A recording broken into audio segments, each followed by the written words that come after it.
Hello and welcome to a special edition of Garry Talks Film, live from the Radisson Red Hotel in Galway for the FÍS TV Summit 2026. We have a brilliant episode for you this week.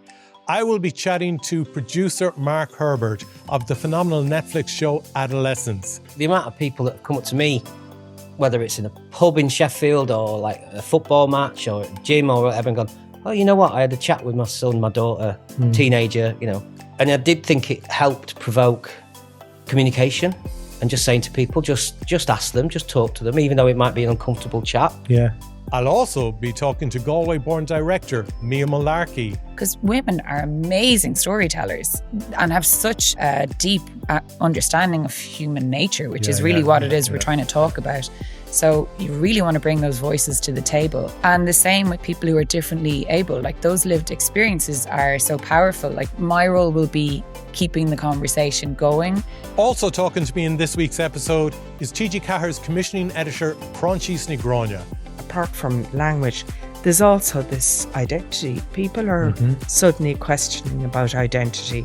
It's not diversity niche. It's not. It's actually identity, whether I am a Sami, whether I'm Australian, with Irish, Spanish, whatever, But joining me first is Galway-born writer and actor Nora-Jane Noone.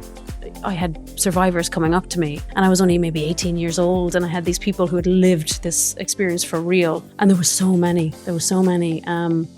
Getting emotional just remembering it, actually. It was really impactful, and I will always feel incredibly proud about that. Garry Talks Film, kindly supported by Grace on Demand Skillnet and the Rap Commission. Nora-Jane Noone, welcome to the FÍS TV Summit here in the Radisson Red Hotel in Galway. Thanks so much for joining us in Garry Talks Film. And well done, you're just after participating in a panel discussion on Hidden Assets, which has been season 3, another successful season. And I want to go back to, it's about nearly 25 years since you first started professionally acting, and that was with the Magdalene Sisters and all about the Laundries. And I think it was a huge turning point in Ireland because the dramatisation of the stories really brought to light what was going on behind those high grey walls and in those old buildings many, many years ago. Looking back now with perspective of 20 plus years, what are your thoughts on the impact that that film had on Irish society? Massive. And I think it opened my eyes to how much a film and how much telling stories can impact society, because I really was, completely green. Through the process of making the Magdalene Sisters, we watched documentaries, we learned a lot about what was going on. But I think it was afterwards when the film came out and at screenings, I had survivors coming up to me. And I was only maybe 18 years old, and I had these people who had lived this experience for real, or the children of these people in America. And there were so many. Getting emotional just remembering it, actually. It was really impactful. And I will always feel incredibly proud about that, being part of that. I think, that just really opened my mind to how important it is to... It's because you feel you gave them a voice. Well, yeah, I was part of that. I was a small part of that. I didn't write the movie and I didn't direct it, but I just being the face, I guess, of a survivor to them meant so much. And so it's just incredibly humbling.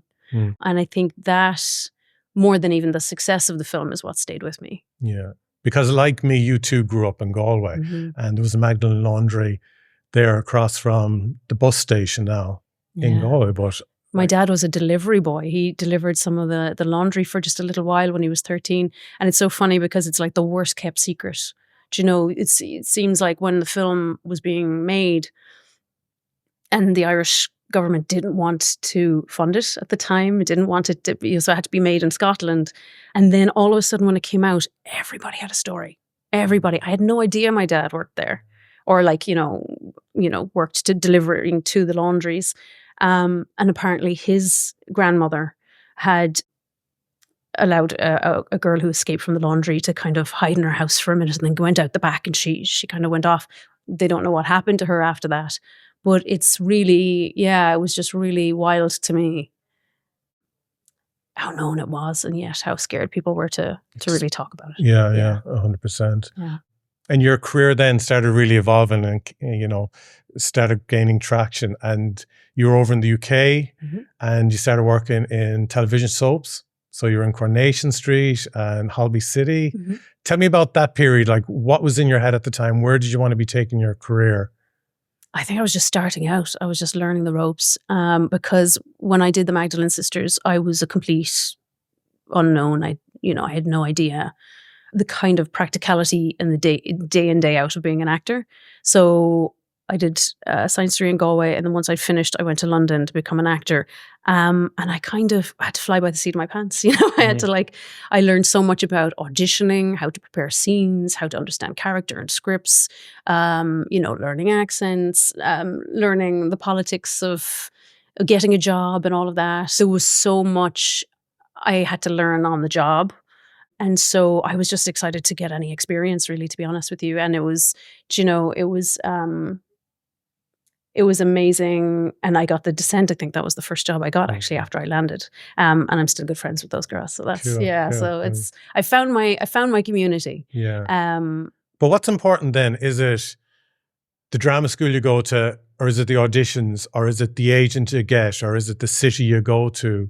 Well, I didn't go to drama school. So that's, I think it's just about being curious and learning as much as you can. There's a balance. I think what I found was there's a balance. I had such a sort of imposter syndrome in not going to drama school and having to learn my skills as I went along, that maybe I focused too much on what I didn't know in the beginning and wasn't trusting the intuition and the instinct that I did have. And was that total on you, or would you think some people were a little bit nasty or kind of? I think it was kind of both. It was my own sense of insecurity and kind of being daunted at being thrown into a whole new world. But also, maybe there was an element that there weren't many non-actors at the time. It wasn't as much of a common thing as it is now. Yeah. There was maybe an attitude of like, well, you have to do it this way. But I wish, I had trusted what I did have a little bit more in the beginning. But I found, you find that balance as you go along. Yeah. So then your time living in the UK, like you're living back in the West now. You're back living in Galway. So just that period of working in the UK and so on, what was the nudge to move back to Ireland? Well, I went to the States for 8, almost 9 years first. I was in London 11 and then almost 9 in LA. So when you did Brooklyn, were you in America I at that was stage? just moving. Yeah, I just got my green card. Okay. Yeah. So I arrived and they were doing screenings of Brooklyn, which was kind of mad. So I think I went to LA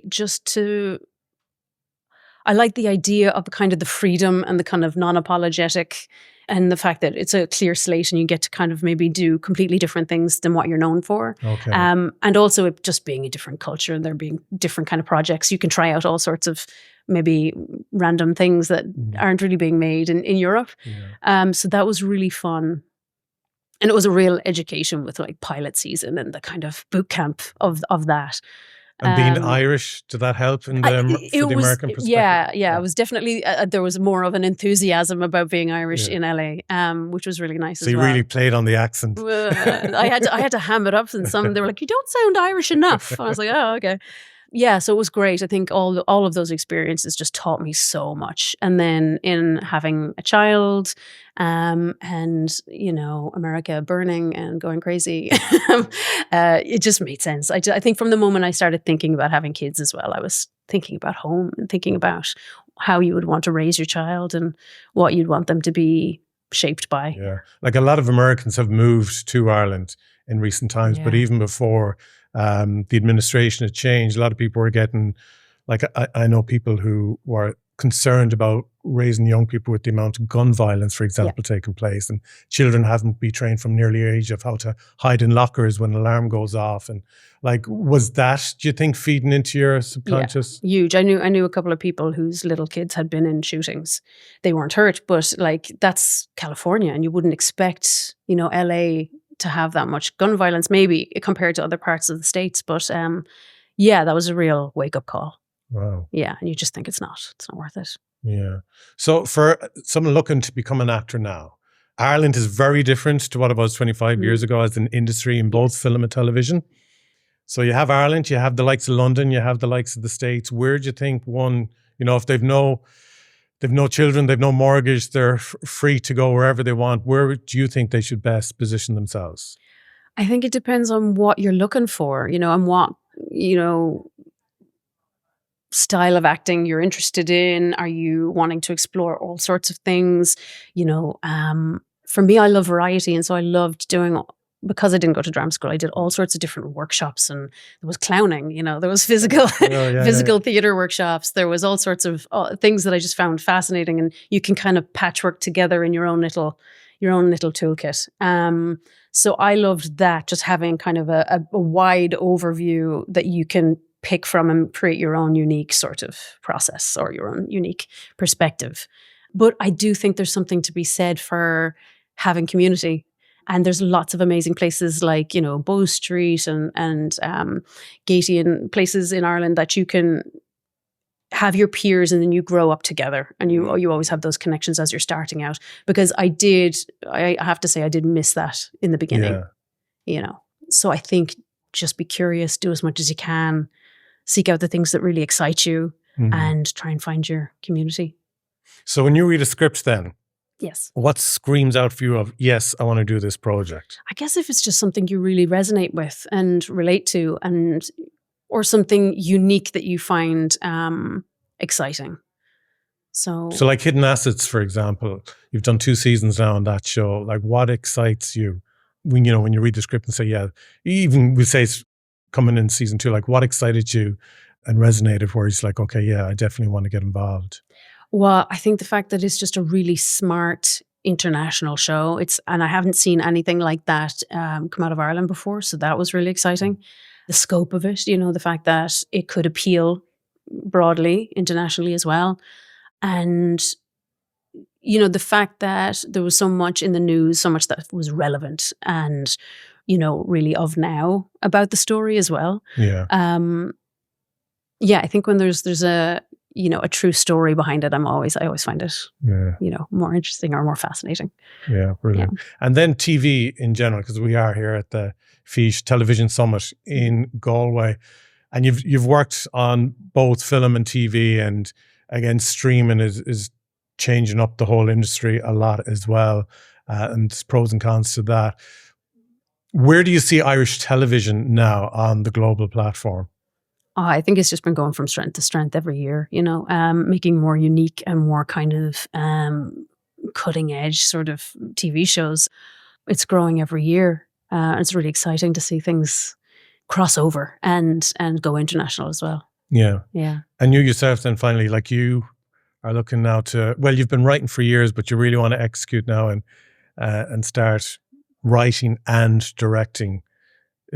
What are you thinking? Short films, features, docs, TV shows? What's the thing that's really pulling you in? Well, yeah, it's been a few years, and I'm just sort of looking for, I guess, schemes and programs that provide mentorship and kind of support and training. Because again, community and collaboration is what I love and what I've done most of all as an actor.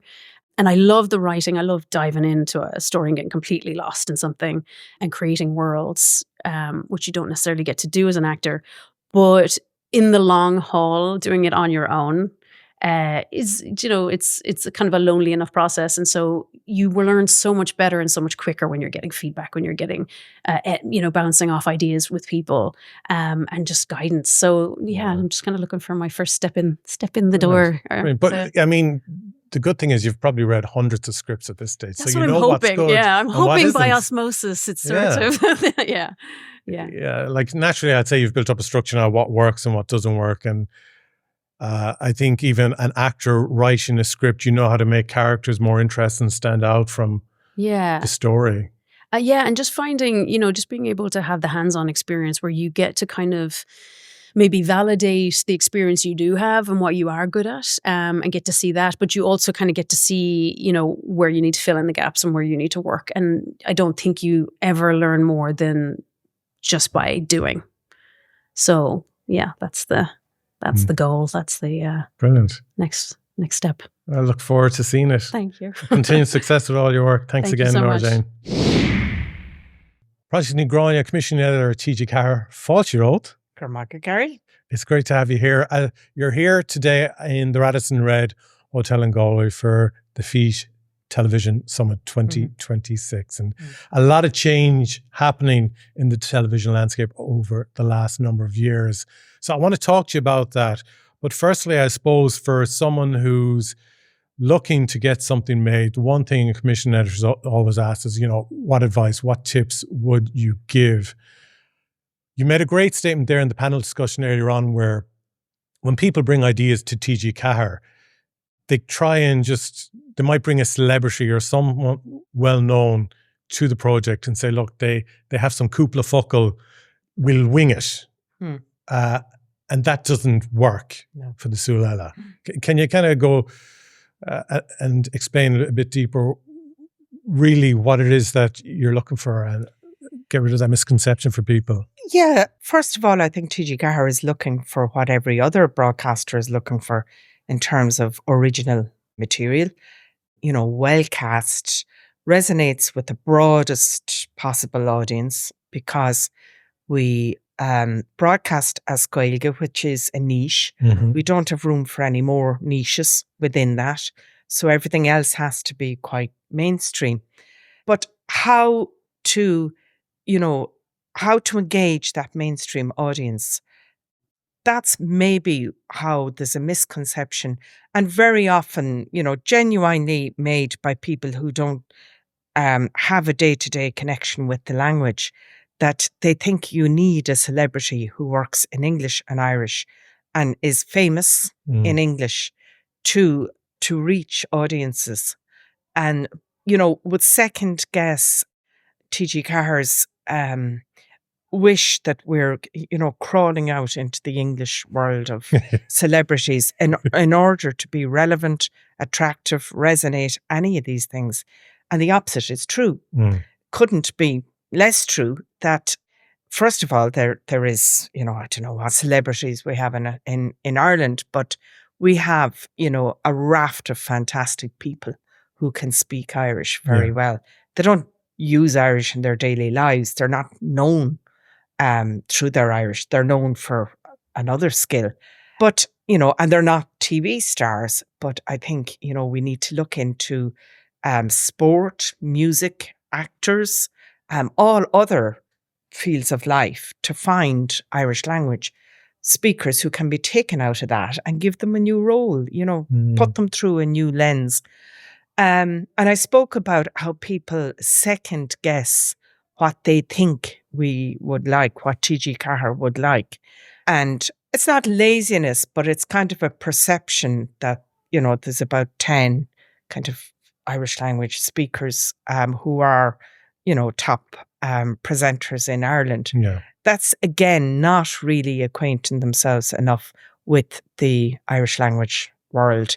From an Irish language producer, you'd never get that because they would be looking down the road. Who's interested in my parish or who's interested in my football team that could be good? It works the other way around. The most thing that excites us about, a project is if we're pitched new talent and if there is a link of, even on the iPhone, of an example of this talent. That's a great start, an original idea, a new talent. And we build it from there through development. But an idea that's rehashed in English and this celebrity, Gaeilge put on, it doesn't work. And then, that statement I spoke this morning of, he will pull it off. If you hear those words, oh my God, you're guaranteed he or she will not pull it off. And by the time the production is I'm probably over, guilty of that statement myself. everybody is going, oh my good God, this is sinful. Let the person speak in English. They're more comfortable. Yeah. And that is very, a reversioning program. If you have an English version for sales purposes, and there's nothing wrong with that, that's broadcast outside of Ireland, and an Irish language version. And if there's a huge difference between the two, then you've done the Irish language production disservice and done that person a disservice. Yeah. Because they're too busy remembering lines. They can't be themselves, and they can't interact, and they can't muck into the production. Yeah. So talent it's so important. And there is no excuse nowadays because so many people speak Irish. Well, this is true because I think from my perspective, growing up in an English language speaking house, when TG Carr came out, it was working for Gaeltacht areas because in city areas, not a lot of people spoke Irish. And over the last 20 years, there's been a huge surge, especially by young people, in the love of the language, speaking the Changa on a daily basis. The Gael schools are full. The summer schools are full out in the Gaeltacht areas. So you've had this huge surge now of young Irish speakers in the country. So that's great because there's new talent emerging. But at the same time, the landscape has changed a lot now because TG Carr is competing with streamers. You have your Netflix, you have Disney Plus, you have Paramount. So it's completely changed the landscape where now, I suppose you have the linear of output on TG Carr as a broadcast channel, but you're also trying to grow on the digital platforms where the young people are, like YouTube and the various social media channels. It's difficult. It is difficult, but we have to go back to our remit. Our remit is first and foremost to make content for Irish language speakers, for native Irish speakers, and then for speakers of Irish. And then secondly, through subtitling, we have to be a broadcaster for all of Ireland. And then thirdly, be the streamer, do the catch up. And as you say, TG Carr is a media brand. It's a media service. It's not a TV channel anymore. Yeah. And that is a challenge, but it's also, it's an advantage that we're the only kid on the block. We're the only Irish language visual multi-platform service. Yeah. And we're the only ones who have a dedicated, this BBC and I do fantastic work, and RT have great Irish language programs. But as a dedicated service, that's a big advantage, having that gifted to you in a way. And it's how we fill that space. I don't think we will ever compete with English language streamers.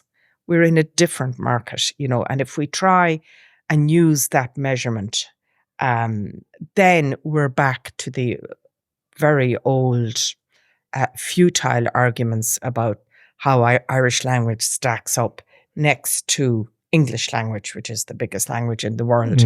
There is no stacking up there. We're a minority language. And the same would be said for Welsh with S4C, who's smack bang right beside Channel 4 and BBC Wales. But they have a very clear remit. And after that, it goes out in terms of building IP, in terms of being commercially successful and producing, helping stuff to be produced that is commercially saleable and the producers can have a living and thrive in this industry. I commissioned NECAP, and that year of NECAP was an eye-opener, not just for the 100 odd awards that it made, but every Monday morning there was from Wildcard in the inbox was saying this movie has grossed the biggest, gross in Australia, in Africa, now the common denominator there is that there is also, apart from language, there's also this identity. People are suddenly questioning about identity. They're suddenly celebrating identity. It's not diversity niche. It's not. It's actually identity, whether I am a Sami, whether I'm Australian, with Irish, Spanish, whatever, you know. Kneecap did huge in Spain, absolutely huge, for that identity thing. Yeah. So I think it's part and parcel. And But go back to Kneecap, because I'm fascinated. Like, I saw the premiere of it at the Irish premiere at the Galway Film Flat, and great crack, and blown away by it, and found it really, really funny. And again, completely got this whole thing, because I grew up in the 80s and 90s in Ireland, where what you knew of Northern Ireland was pretty much the Troubles.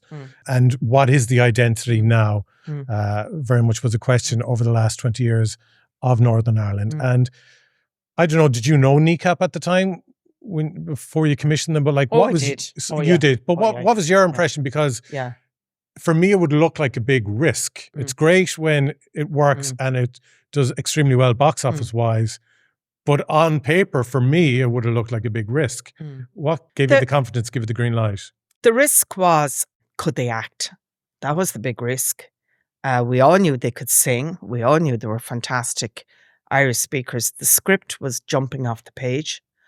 But could they act? That was the big, that was the big question. If they couldn't act, then it was something else, and we had discussions.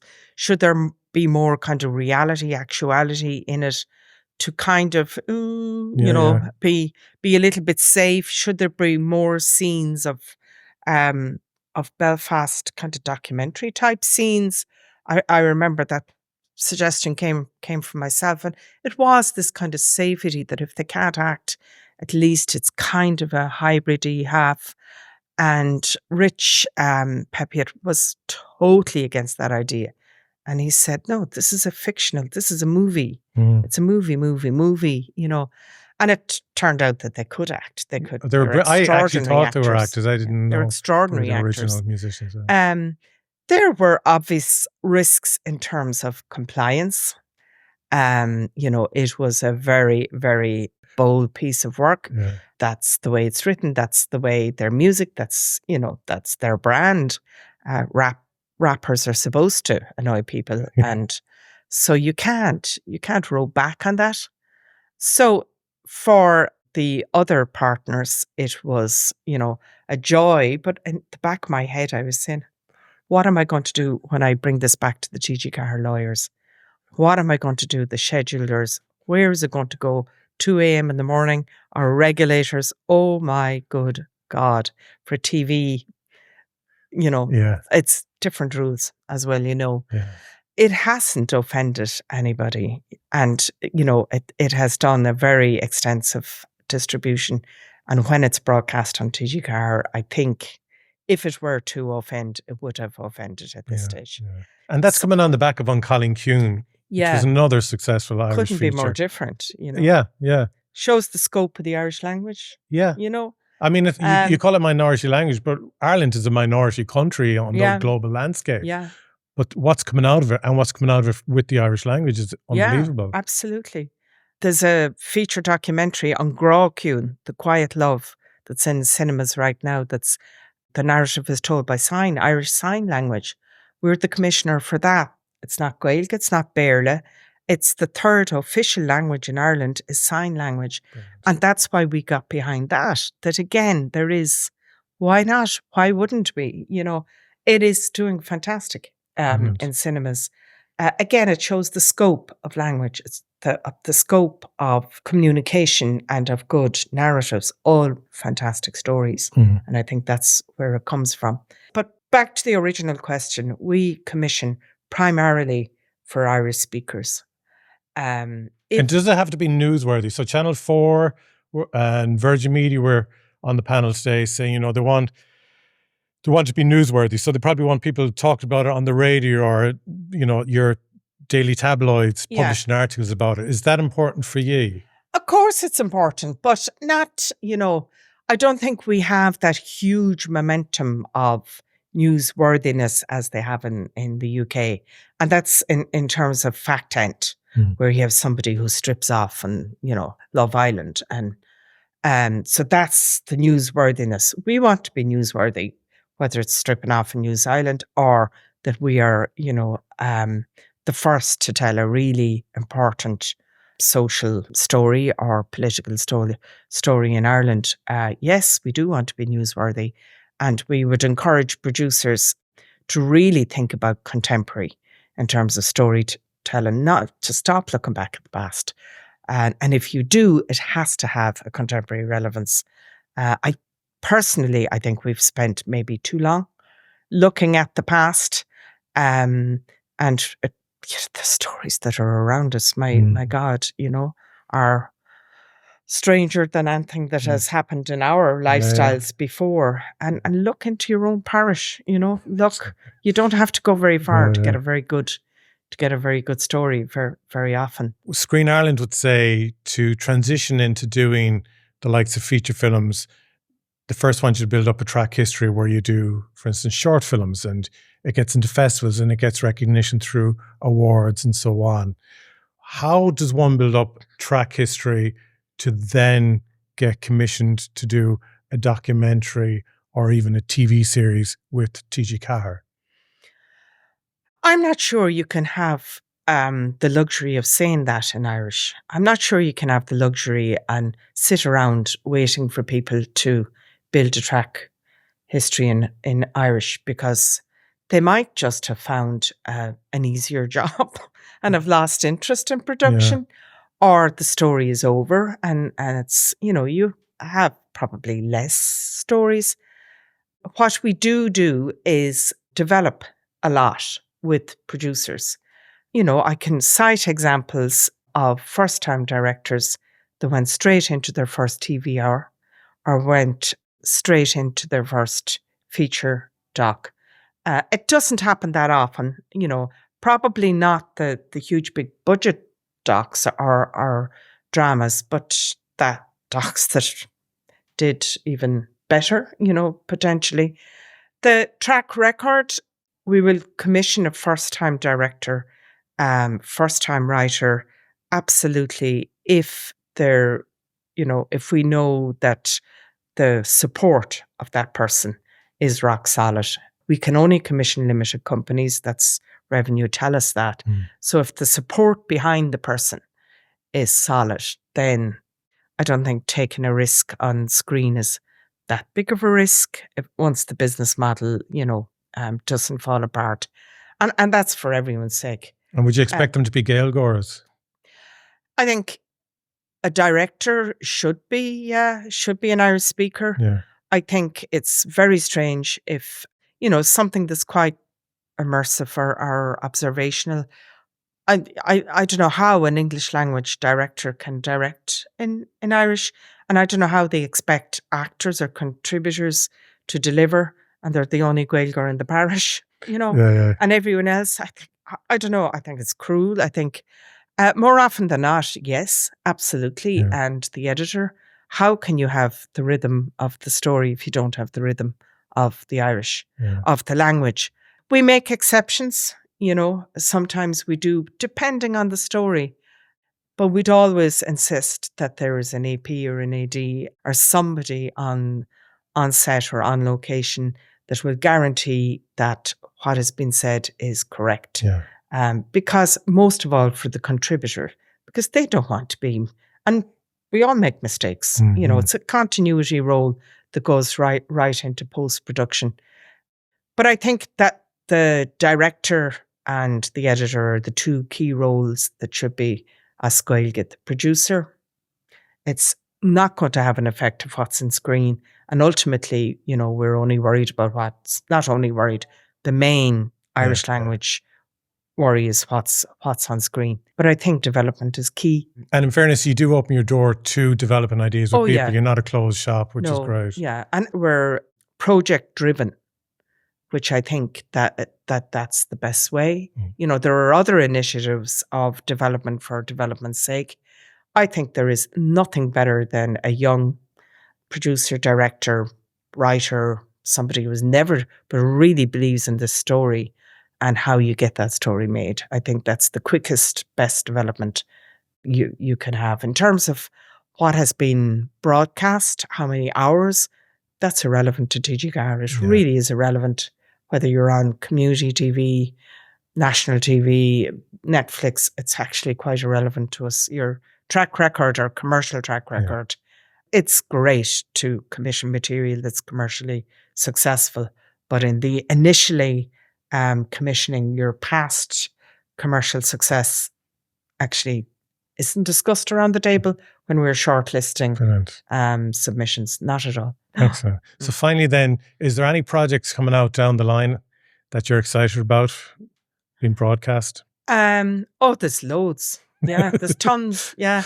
We have a huge slate at the moment.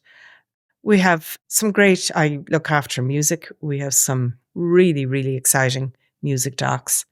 One is taking the road to Scandinavia. Wow. It's 1 hour in each in the Scandinavian countries. It's travel, it's music, it's performance, it's snow. It's, we haven't been to Scandinavia properly. That's exciting. We're also developing a very, very big project, coast to coast, the history of Irish music in America. So not just traditional, it'll take other genres. We're looking at co-producing more and more content on Irish communities abroad. We're looking at workers in Australia, the medical, the people who drive the big diggers. Yeah. Fantastic Irish speakers down there. Of course, we should be down there. Same in Canada, the mines in Canada, all of these pockets. So there's lots going on. There's so much going on. Yeah. Brilliant. Garry Talks for coming in. Appreciate it so much and continued success with all the great work at TG Carter. Director Mia Mullarkey, thank you so much for joining us on Garry Talks Film here at the FÍS Television Summit. Congratulations on the great success that you have had throughout your career, but even recently now with Hidden Assets and so on. It's great that we're now in an industry where we have female directors and female directors doing so well within the industry and being recognized and getting praise across the board and so on. But for people who mightn't be fully familiar with your career, it's really interesting because, as we were saying before we started recording, you didn't actually do the direct route of studying film and television in college. You went down a different route. Talk to us about that and why did you go down that route? Yeah, I studied psychology and philosophy here in Galway. And then I did a conversion diploma and I sort of I studied neuroscience, which I loved. And I also specialized in behaviorism. So I worked with kids with autism for a while, kids with different learning difficulties. And then I pivoted into documentary making. So I kind of used my psychology and neuroscience background. And I set up a production company with Alice McDowell, and we did a lot of sort of neuroscience-oriented documentaries, which was like a great way to sort of learn the art of storytelling and sort of learn, like we would have done a lot of it, just the two of us, producing, writing, directing, editing. We sort of just, doing it all as a small production company. But neuroscience is a form of understanding it to do storytelling was more the interest rather than working in it as a medic, should we say? Oh, yeah. So basically there was like science on screen, grants available, and we were telling sort of biomedical research stories where we would follow a particular patient who's going through a sort of research journey with a brilliant research body that was usually based in Galway. And so one of the stories was about Parkinson's research, another one was about bipolar disorder. So that it was an amazing training ground. It was also just learning the craft of storytelling. And so I did a number of like short documentaries, TV docs and doc series. And when COVID hit, I had always kind of wanted to go into drama. So that was like a perfect opportunity because the whole world was going through this big transition. And so I made my first short drama that came out maybe 2021. And I was very lucky because I had Lenny Abramson as a mentor. So Screen Ireland had opened up this new mentoring scheme. And so I was one of the first to apply. And I had him for a whole year as I was kind of working. And did you say, I want Lenny, and they got him? Yeah. For you? Okay, yeah. love it. Because I've always loved his work. Yeah. I just think his films are fabulous. And you were supposed to list 3 directors and they would give you one. And I just put Lenny down. So I was like, 3 times. Yeah, exactly. I was very persistent. But that was great because I didn't have confidence yet. I'd never really worked with actors, or I'd never really worked with screenwriters. So, and had you done film school as a teenager or anything like that during the summer? Yeah, I did a film course in the Galway Film Centre. What age was I? I was probably like 17 or something. Mm-hmm. But I didn't plan to become a filmmaker by that stage. I went and studied psychology after that and worked in that area.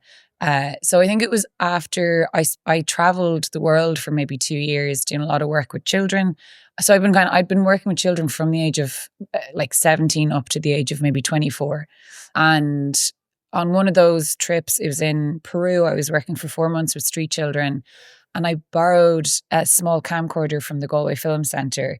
It was a really old Banjax thing, so they were like, take it for free, it's fine.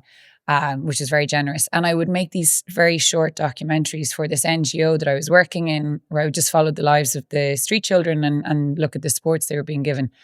And I loved that process. So that was a real turning point. So when I came back to Ireland, I thought, you know what? I really love documentary making, because it's all like, I love psychology, but I much prefer to be in the world and connecting with people and understanding them through their lived experience rather than, analytically or quantitatively. So there was something about the camera that gave you access to the world. So that was really a turning point, was working in Peru, just making these short videos for this NGO.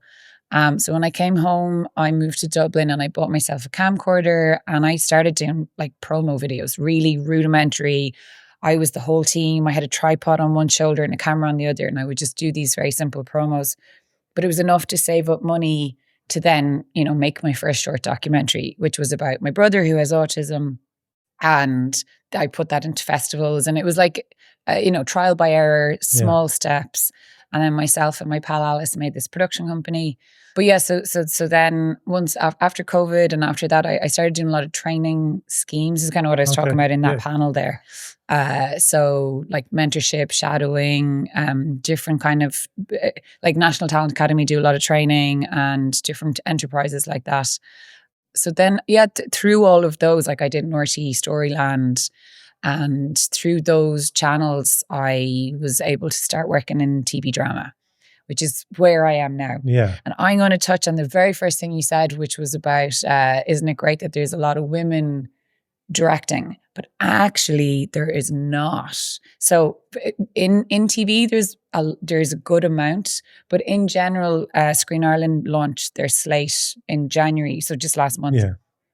And if you look at feature films, there are so few female writers and so few female directors. So actually the stats are terrible at the moment. So, and why do you think that is? So in 2016, there was this really good international summit in Limerick, and they talked about gender in cinema, and the head of the Swedish Film Board had set up a 50-50 quota in Sweden, and that started to really realign the whole balance. And she said the effect, the result of that was that they were getting more awards internationally because there was more interesting stories coming out into the market. And so Ireland followed, and we had a 50-50 quota, and we had like additional grants. In the film board at the time. from the Irish Film Board at the time, Screen Ireland now. And so there was a kind of incentivizing, which was brilliant. And they were really monitoring the statistics, and not just for women, but like people of color, LGBT+, like all these different sort of underrepresented groups. So I don't know if like they took their foot off the pedal a little bit, because it was like, well, the numbers are lifting, the pressure's off. It still needs a lot of active engagement and administration and recording of numbers to try and address those balances. So I don't know exactly why the numbers plummeted so massively in the last 2 years, but the slate this year and last year are brutally bad. So like I'm fortunate in that I sort of pivoted into TV drama and fell in with, really gorgeous producers who I love, Kate Lennon and Siobhan Burke. But I feel like there's a huge gender gap. And like all like people of color, people who are differently abled. There's just a huge gap in representation, and people climb to a certain level and then it's really hard to get to the next level. So I'm sort of ranting now. This wasn't where I expected to go at all, but I've just joined the board of the Directors Guild. So I feel like it's something I'm gonna pay attention to this year and maybe be a bit of a voice for. And like, obviously the gender thing is personal to me, but also I have an autistic brother. I come from a family with neurodiversity and various mental health things. We started out in a working class estate. So there's all these demographics that are just not very well represented in terms of getting financing in Ireland. So I guess that's like becoming a bit of a sort of mission of mine, just slowly building in the background. And at the same time, I'm being fortunate in that I have been getting work and I have been slowly building up my portfolio. And through all those training schemes that I mentioned, I did like 5 weeks of shadowing on a BBC Studios production. And I had Lenny Abramson as a mentor. I had Nasa Hardiman as a mentor. I had Aisling Walsh, like amazing directors who I really respect and revere. So I've been chipping away, which is fantastic, but I'm super aware of glass ceilings as I reach certain places, and it's sort of frustrating or disappointing. So yeah, there's a massive WhatsApp group of like female and female identifying directors, writers, people from the industry. And it's like bubbling with anger about the balance being so skewed. So it's sort of something that's just been on my mind a lot over the last few weeks. So do you think that glass ceiling is for females, or the glass ceiling is generally you get somewhere in the industry no matter what gender you are, and it's very hard to move to the next level? No, I think if you're white and male, you're most privileged. I think if you come from money, you're obviously in a much better position, because there's going to be huge periods of time where you don't make money, where you're between projects, especially if you're a writer or a director. So if you're not resourced, it's really hard to sustain that career because of those gaps. And I think if you just look at the Slate launch this year and the Slate launch last year that Screen Ireland have proudly up on their website, the number of women is extremely low, and people of colour and people who are differently abled are just not very well represented. And it was actually getting better since 2016, but something happened and it's starting to dip again in a very substantial way. You see, I often wonder, because I'm married with 2 children, so I know how there's a shift in the household when children come in. Yeah. And I wonder, the stereotypical lean on is the female when children come into the house, that they are primary carer. The carer, yeah. And I often wonder, is there a thing where if a woman's working in the industry and it comes to a stage in her life that she decides she wants to have a family, and she does, the effect that then may have on the career, and does that then make it look like there's less females involved in the industry, and how easy is it for them to get back into the industry again? That's a huge issue. That also, so there's a great group called Raising Films, and they advocate for that. And it might not just be children; it could be that you're caring for a parent or an elderly person or whoever that might be. And often the onus falls on the woman to be the carer. It's like that's the traditional mindset. And I think that there just needs to be more supports where you're facilitated in your caring role, whether it's job sharing or whether that is that there's childcare facilities available while you're shooting, so that it's not like, oh, you're a carer, well, you're not good enough, or, you're busy, or we don't want to support that. Or if that's sort of better integrated into the industry, then it's like, oh yeah, you're a carer. Okay, well, how do we facilitate that within our production? So these are all sort of conversations. And I think the care question is a huge question because, in your 20s, you're still learning, but you've got your ideas, you've got your energy, and it's kind of, you can begin to build your career. Yeah. And then in your 30s, you might want to start a family, or you might need to care for an elderly person. Yeah. And taking time out can be, I don't know if it's like necessarily damaging to your career, but building your career is all about conversations and making connections. And yeah, but you're in your flow, and now you're doing something that's important to you personally, or it might be a situation that you just have to do, whether it's something you asked for or not. But then it's not easy just to flip back in a few years later. And it's like everybody has moved on to another level in their careers. So you're trying to come in going, oh, who are my peers now? Who can I rely on or collaborate with? So yeah, I mean, I think directing and having children can be very difficult for women. I think maybe writing has a little bit more flexibility because you could work from home for a period of time. I think producing and I think just in the phase of being pregnant and having the baby and taking that time out. But having said that, there's so many more conversations around that. And I think there are more supports being brought in and being integrated into like a production model. So shifts are happening, and I don't understand how the numbers dropped to such a low level in terms of women writers and women directors or female identifying. So I'd love to understand that, and there might be someone out there who has like a very good insight into that. But at least you're getting involved now at an executive level where you can help influence those decisions. Or just keep that conversation very alive and very central so that it can be addressed. Because women are amazing storytellers, and have such a deep understanding of human nature, which is really what it is we're trying to talk about. So you really want to bring those voices to the table. And the same with people who are differently able. Like those lived experiences are so powerful. Like my brother with autism is always one of my great teachers because he sees everything so differently.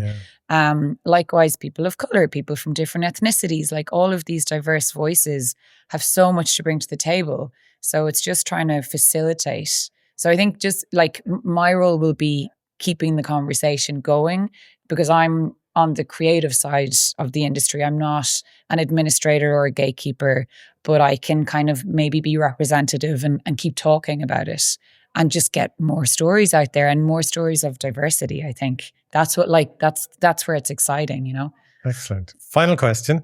Yeah. What advice would you give to someone who wants to get into TV directing? TV specifically? Well, or film. Or just directing in general? Well, they're both very different. I don't know. Is there one that you kind of... I would say with TV, the quality has gone up and up and up over the years. So there is amazing TV being made. So, there's no point being a snob and thinking that film is superior because I think some of the series that come out are so beautiful and give such breadth because there's more hours where you can allow characters to come to life. But I love film. My dream is to have a balance between the two. I think to someone starting out, just keep going. Just find a way, whatever that might be, even if it's, take a small job with a company or get out there with your phone. I mean, phones are amazing. You can shoot super high res, really beautiful footage on your phone. Just get out there and make something. It doesn't matter how small or amateur you think it is. It's something to show, and then the next one's going to be better. And as a kind of view of your life, you want to keep growing. You want to learn from what you've done and improve and develop and always sort of aspire. So have that momentum, and there's a mystery to that because you don't know where it's going to take you. But if that's sort of a goal, that's really powerful then because it keeps pulling you. So there you go. There's a few little nuggets. Brilliant. Mia, that was one of the most wonderful conversations I've had. Thank you so much. Fabulous. Thank you. And continued success with all your work. Brilliant. Thanks a million. Mark Herbert, CEO and founder of Warp Films. Thanks so much for joining us in Garry Talks Film. And congratulations on the amazing production and also the amazing success that it has been. Adolescence. Yes. What a phenomenal show to be involved in and for you to have produced. It's just unbelievable. So there's going to be a talk later today at the summit where yourself and Toby and a few others on the panel are going to be discussing the making and the success of Adolescence. But for those who aren't lucky enough to be in at the panel discussion later today and are now listening to this podcast a week later, I mean, where do we start with Adolescence? I know Stephen Graham, the actor, was also involved as a creator and as a producer on it. But for him, my understanding is he felt that it was important to tell a story of what was going on and the domestic violence taking place in the United Kingdom. And I know you've been involved in, This Is England and stuff down the road. For you, what was the thing where you, as a producer, wanted to get involved in telling the story? Well, I've obviously known Stephen for 20, he was in This Is England. So, and then the other creator and co-writer was Jack Thorne, who actually we brought on to work with Shane on the TV spin-off of This Is England. And we did 3 series with Jack. So there were people that I've done 5 shows with Jack, maybe 7 with Stephen. So we're good friends, and then they made a film, Boiling Point. So when you say you're good friends, like, would you stay in touch off set, when you're not in production? With Stephen, definitely. So it's a genuine friendship. Yeah, I went to Jack's wedding. Okay. So when you're working in that closely with people for that amount of time, you do develop good friendships. And I think me and Stephen are from the same sort of background, a bit sort of and so we kept in touch. We worked together a lot, and then they did a film called Boiling Point, which was a Phil Barantini amazing film done in one shot.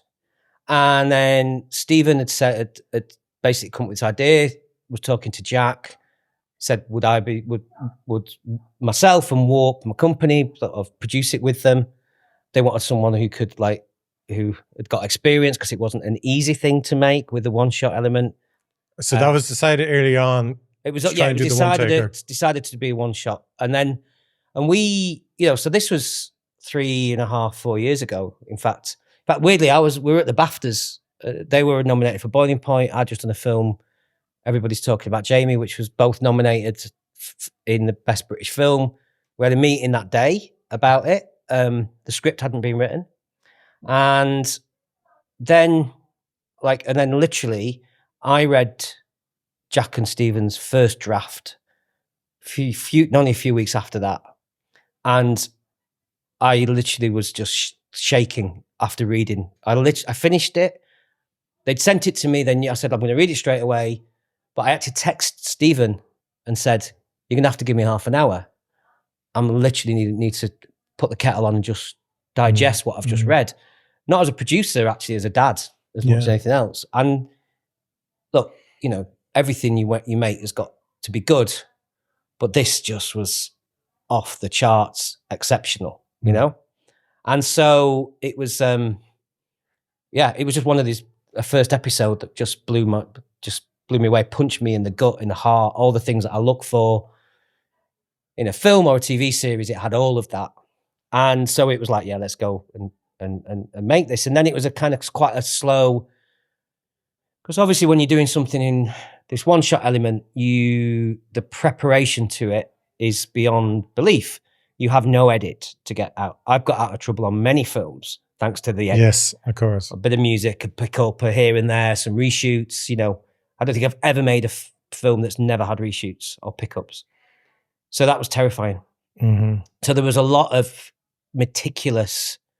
There was no, like I say, there was no get out of jail with it. No, but you're dealing with a large cast, loads of extras in the background, bringing in drones and rigs. Yeah. Crazy. You didn't make it easy for yourselves at all. And you've got to, and suddenly it dawned on me. I remember talking to Phil, we were thinking, will we ever have a cheat get out of jail card? No, we're doing it. I was like, okay. I admired that. But when you're on the hook for the budget and the schedule, you're like, okay, this is going to be tricky. Because even in the third episode, when it's the one-on-one interview, and it's kind of doing this 360 around the table and it's going behind the heads, I was like, oh, this is the perfect opportunity now for them to do that little cut to give everyone a break. But no, you kept it going. As on everything, even what was interesting is if everybody had to be on their A game, from the runners to the camera ops to the sound to the extras to the AD department. Because if you were 52 minutes into an incredible take and an extra did something wrong, or you didn't move quite right, or there was something got in shot, you had to start all over again, which is quite terrifying, And we were dealing with Owen, who'd not acted before. We actually shot episode 3 first because we thought it was in a studio. There was the safety net of a space we controlled. weather-wise. It was ultimately, most of it was a two-hander. And it gave Owen, played Jamie, the opportunity to sort of develop this relationship with the camera team. And it was a nice way of introducing everybody to this crazy process. Yeah. Yeah. And how many takes did it take to do episode 3? Well, we had this structure. We came up with, and actually we'd done This Is England, we've done lots of, Shane did love to do long one takes, you know. He'd get the actors such worked up, he'd just, you only had one chance. That would be, so we did a lot of one takes, but we had multiple cameras so we could cut. You know, and I'd worked on like 71, a film that we did, had this sort of like real-time element, and a lot of stuff I've done has been handheld, and the cameras, I like the way the cameras moving has always been part of our thing, often. So it took us a while to really, with my team, to meticulously plan the best way. So what we decided to do is we did each episode was 3 weeks. So what we would do in that 3 weeks, we would rehearse with the actors, and we'd almost break it down into little 10-minute sections. So we'd do the bit up to the arrest, or a bit this, and then we'd move and do this bit. And we just literally did that, honing it in, and you would notice things were not quite rhythmically right, that you might tighten up in an edit. So Jack, the writer, was there, Stephen was there, we'd tweak.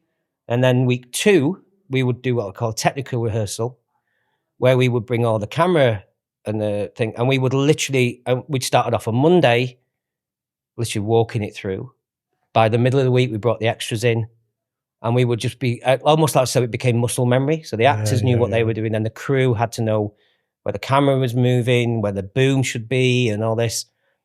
And we did that, and we reviewed the tech. We filmed those, and so we could look at them and go, like you would do in an edit, you go out, they're walking down a corridor, and that's too long, and you just cut them, but you couldn't do that because it was a one shot. So we would be constantly tweaking it, like move. And then the 3rd week we would shoot, and we would shoot a take in the morning, and we would shoot a break for lunch and have a take in the afternoon. And the kind of rule of thumb was if something went wrong in the first 20 minutes, we'd reset. But if it went beyond longer than that, because we were doing them with kids and their hours and stuff, you know, we had to just, but what we decided to do, which was really interesting, is we just carried on. So even if someone made a mistake, a line or a technical fault, we just carry on, because then it became this muscle memory, if you like. So, and interestingly, all the afternoon takes were always the best. It was interesting. Yeah. And each episode had a different rhythm. And if, we'll say, an actor fluffed a line and improvised and it worked, would that have ended up in the final take? Yeah, there was a couple of bits, like the episode 3 that you did, there's a bit where actually what was quite nice is Owen was tired and he had a little bit of a cough. But weirdly, somehow that tiredness helped the performance. And there was a couple of bits that, so it was, the scripts were tight, you know, we couldn't improvise too much. Yeah. Because this is why we'd been working it out so meticulously for days. Almost every beat was like, every second was accounted for. But obviously there were times that, like, there were bits where, like, there was one day we were in the studio and we were in the police station studio and the lights went out, right? And Faye, who played one of the detective, he went, "Oh, they never play the electric bill." Okay. And they came back on again. And you know, had that been the only good take, we might have had to use it. ADR was helpful, because obviously when you're using mics, the boom's not always in the right position. Yeah. So we did, you know, sometimes you have... They're mic'd underneath. They're mic'd, so you might have a crackly bit of mic, especially on the school stuff, you know, so we could, you know, and because you are doing it in one camera, one take, there was often where you would just like, you couldn't see their lips, so you might just ADR that bits in. Okay, yeah. But ultimately it was like theatre. Yeah, it was, yeah. And just adding in the layers and so on. It was beautiful. I mean, for me, episode 4 was like really intense. Yes. And it showed, which was important to show, is, you know, because the show didn't lean into the effect it was having on the victim's family. It was the effect it was having on the family. The family, yeah. And what one person caused to their own family. Yes. And yeah, there's so many elements in that. And I don't think, it's great for me to say, looking at it afterwards, but I couldn't see it working better, shot, multicam, cut to different, like it was the intensity of this ongoing thing that made it so real. Well, you can't look away. Yeah. There's no break. Yeah. So you are in it. And somehow by being in and not cutting and not being able to like sometimes breathe, or like it gave you this immediacy. And also I think what was important is that we weren't going to try and say this kid, you know, a lot of times you as creators, you have a point of view. It was the mum and dad's fault. It was the peers. It was the mates. It was the school. We tried to show 4 moments in time over that, and that from the arrest episode to that episode 4 was 13 months in story time. So just picking these real bits of ours just meant that we were trying to sort of show that it wasn't just this one thing that caused what happened. It was a variety of things. And that was a conscious thing. But also what was interesting, because when you do things like that, you can sometimes feel it's gimmicky. But weirdly, once you just saw those rehearsals, you realise that that's the only way that somehow just telling it in one take was the way to go. Yeah. No, because, you know, there's a sister, there's a daughter in the family who's very emotionally aware of what's around her and her parents and so on. So it's not like it can be, you know, it's the same environment, you know, that the Jamie character grew up in. It's the same school. It's, you know, and I thought it was important to show that because it's easier to brush it in a black and white scenario. Well, also, you know, I mean, look, it was really important that we didn't show the family to be, you know, they were hardworking family, right? They were good family. They were together, you know, and often with those that you might show, oh, the dad's, you know, you can see it, and the dad's an alcoholic, or they have poverty, or these things, or that can have a view. And we were like, no, you've got to think this could be your family. This is. And that classic thing is that you think, like when I was a kid on my bike, no mobile phones, I used to be out, my mum would be worried where was I, and we'd be like getting up to all kinds of stuff, but it was like, not bad, you know, like, but you'd be out.